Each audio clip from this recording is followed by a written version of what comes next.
matí els Mossos, concretament el cos d'antiavalots, d'alguna forma es va voler estrenar a Tarragona, aprofitant que hi havia vaga general. Al matí ja vam poder veure a què es dedicaven, quin era el seu objectiu.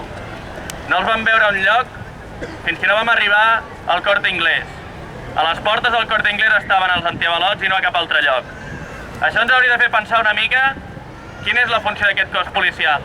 Aquest cos policial que es passa pel forro les seves pròpies normes, les seves pròpies lleis, que no porten els números de placa visibles, que s'accedeixen, que intimiden, que aprofiten la menor excusa per repartir cops de porra, agafar el primer que enganxen i fotre-li una pallissa.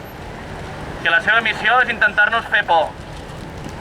Com us deia, al matí no els hi devia interessar. No els hi devia interessar crear aldarulls perquè sabien que s'escamparien i que durarien durant tot el dia. Però un cop ja va haver acabat la manifestació, quan era al vespre, quan ja eren les 8 del vespre, aleshores no es van tallar ni un pèl. I per quin motiu van fer el que van fer? Si no era per estrenar-se, si no era per posar-se a prova. No hi havia motius per fer el que van fer. Si haguessin volgut evitar els desperfectes, evitar els aldarulls, ho haguessin pogut fer igual que ho van fer al matí, però no. Van deixar fer. Van deixar que es trenqués tot el que fes falta perquè tinguessin justificació.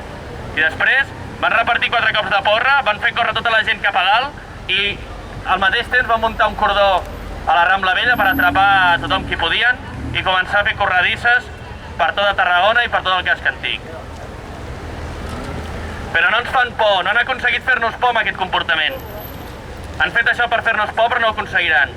Ahir la ciutadania tarragonina va sortir al carrer per secundar la vaga, per dir que ara estem farts d'això, que aquest sistema no funciona, que aquest sistema està a favor del capital, que no aposta, que no està per solucionar els problemes de les persones, sinó només per defensar els interessos dels empresaris, dels bancs i de les caixes, de la gent rica.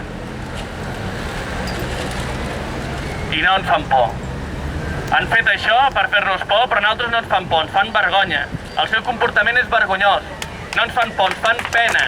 Ens fan pena i vergonya aliena d'estar pagant un cos policial que diuen que són catalans i no són de catalans, són uns botiflers i no estan a favor del poble, són uns traïdors.